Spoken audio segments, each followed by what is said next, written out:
Hello, everyone. Welcome back to yet another political episode. So, it is June, specifically June 13th, 2024. And during this period in time, we have had everyone who's died so far being Democrats. This is probably like our 10th politician that died in the year, and it's a Democrat. And the truth is, the year is probably the year where Democrats died. It's um an interesting year, not just politically but literally, because we are having left and right Democrats that are former United States senators, governors, even potential candidates passing away.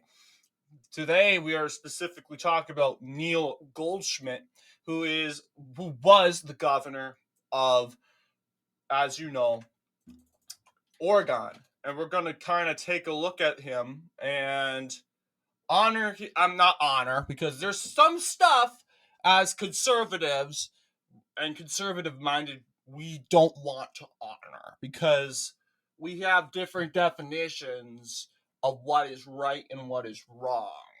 But then again, we're going to project and present the life of Neil Goldschmidt in a center. I'm not a centristic, but just saying the facts, right?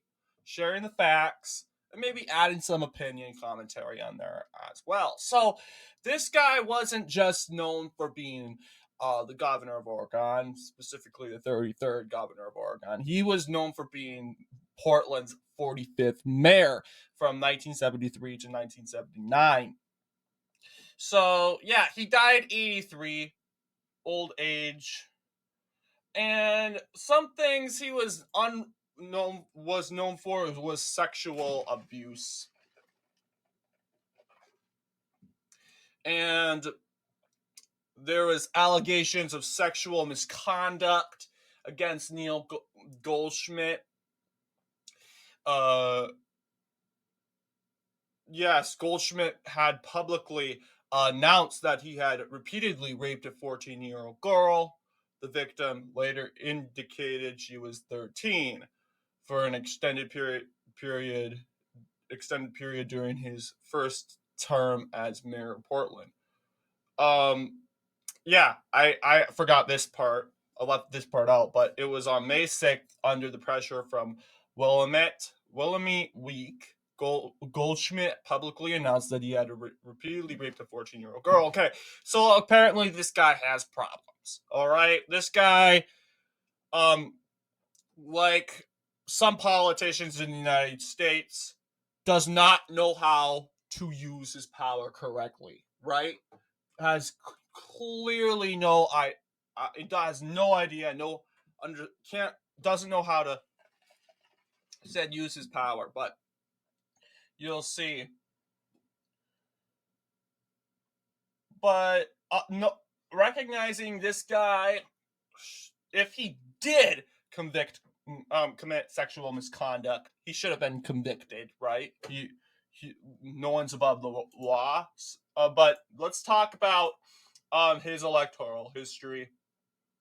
So, political career-wise, he was the Portland City Commissioner and Mayor, first serving on the Portland City Council in 1970, and then as City Commissioner which he served from 1971 to 1973, and later the Mayor of Portland from 1973 to 1979. So, entirely spending the decade of the 70s a part of said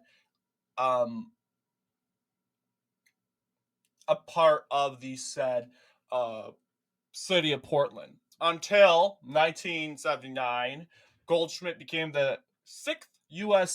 Secretary of Transportation in 1979 under Jimmy Carter. And yeah, so he was also part of that.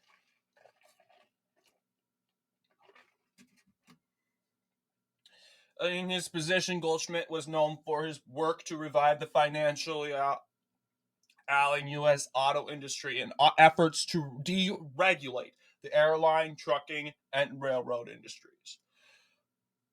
So yes,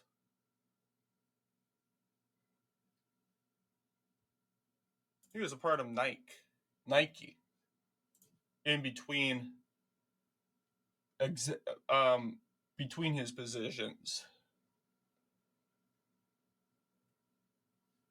But yes. But yeah, let's talk about his gubernatorial run. 1985, Schmidt announced his candidacy for governor. His name, well, yeah.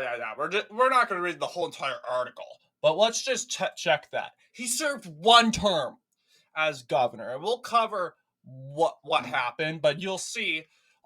Neil said Goldschmidt carried counties in blue because he's a Democrat. He carried, as you know, Multnomah County right here. That holds Portland.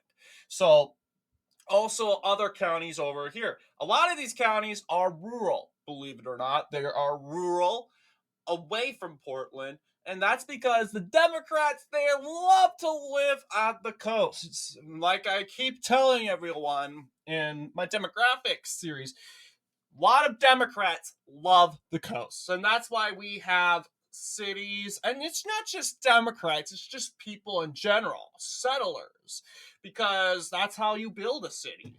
You go where you find resources. That's why San Francisco was a perfect layout for a city. It was in a bay. And it was a big peninsula. It was on a peninsula. It was a perfect hub for a city.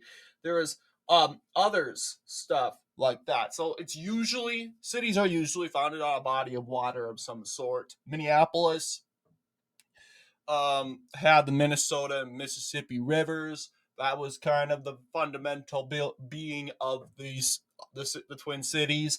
But Portland, specifically, we can look at Portland, but this isn't a demographic video. Someone's important. The point is, not many people live over here. They have a city right here, a big city right here.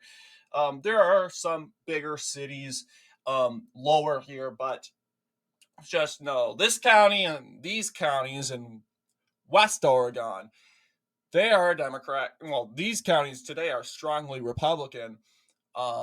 And they are a part of the Greater Idaho movement. So, interestingly enough, we a lot has changed. So this is 1986. Yeah, Goldschmidt barely won with 51% of the popular vote. All right. Now, as you know, Goldschmidt didn't seek a second term. I don't know what happened, but as you can see, is Barbara Roberts became the next governor. I want to wonder, like, did they have okay?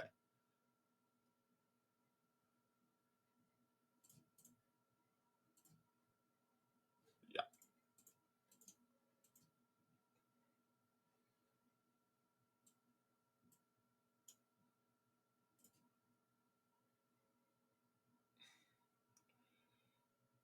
Yes, Goldschmidt had hoped at one time to serve 2 terms, noting that most of predecessor Tom McCall's accomplishments came during his second term. In his farewell address, okay, this is apparently after. So yes, he declined to run for re-election in 1990, despite the widely held perception that he could have been easily reelected at the time. He cited his marital difficulties. So he declined to run for re-election.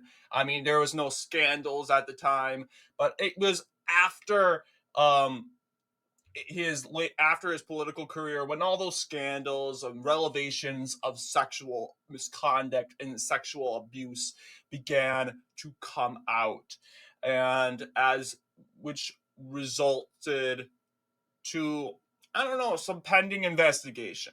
But as you know,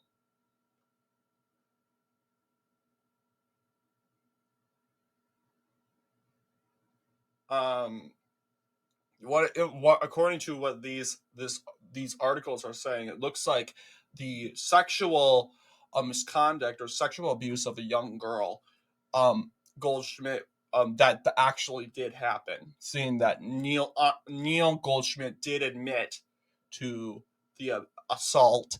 So it's sad that he had to do that, of course. I guarantee you, if they found out that he did that, he would not win re-election. And at the time, well, Oregon was just becoming a blue state in 1986. 1988, it would begin its Democrat voting streak. But I can guarantee you, it was winnable. It's winnable in the 90s. It can vote Republican in swing states, absolutely, because it was less polarized. Less polarized back then than now, where it's forever blue. But, well, it's better. It's like New Mexico and Colorado. It's swinging more to the right, but I would say that's more libertarians. But what do you guys think? Let me know down in the comments. Rest in peace, Neil Goldschmidt. Anyway, I want to thank you all.